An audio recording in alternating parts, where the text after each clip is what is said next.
Magsabaw tagbangu kay tambal sa pangus. Unya sa gulan lang nato og dahon sa tuba-tuba.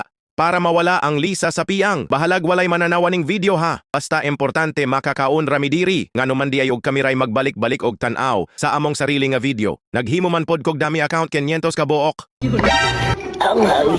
Tirada nato karon magsabaw tagbangos ani mga paps. Palahina pod tagtapik karon mga paps. Kana bitaw mga bag-ong nagsugod og vlog-vlog nga naibog sa uban nga nag-vlog-vlog nga daghan og followers. Ayaw mo kaibog ng followers kay dili man na mao ang bayaran ni Meta. Ang bayaran ni Meta ang views dili ang followers. Magunsa man ang daghang followers nimo unya gamay ra kag views. Unya murag masuko ra ba ng uban? Moenggon ra ba dayon? Makakwarta lagi og monetize na ka?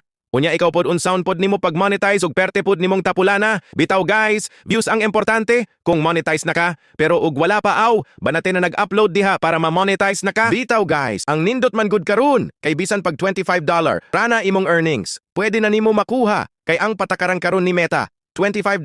Ang minimum pwede na nimo makuha. Dili parihas saw na nga tag $100.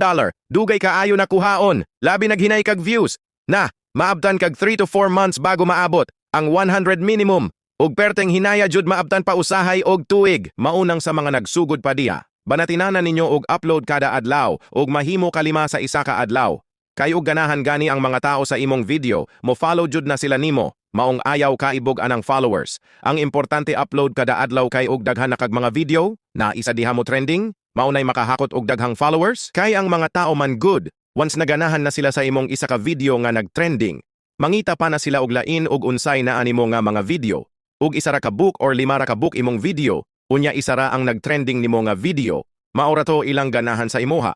Murag alanganin sila mo subaybay nimo matag adlaw kay dili man sila malingaw. Mao nang magkugi jud kag upload kada adlaw ug mahimo kalima sa isa ka adlaw. Ug kapuyan ka pwede raman katulo lang bisan unsa na video. Basta dili lang bawal parihas anang mga bastos kay ma-violation jud ka ana. Kay ang pag-vlog-vlog mga paps walay gipili. Ug unsa may posisyon sa imong kinabuhi. Driver ka, labandera, tindera, kusinera ug uban pa. Pwede na siya himon nimog vlog kada adlaw. Bisan pagpamahaw paniudto ug panihapon. Pwede naman ganina nimo video og e-upload. Pero ug magsige ra kag upload kada adlaw. Unya wala kay ampo-ampo sa Ginoo.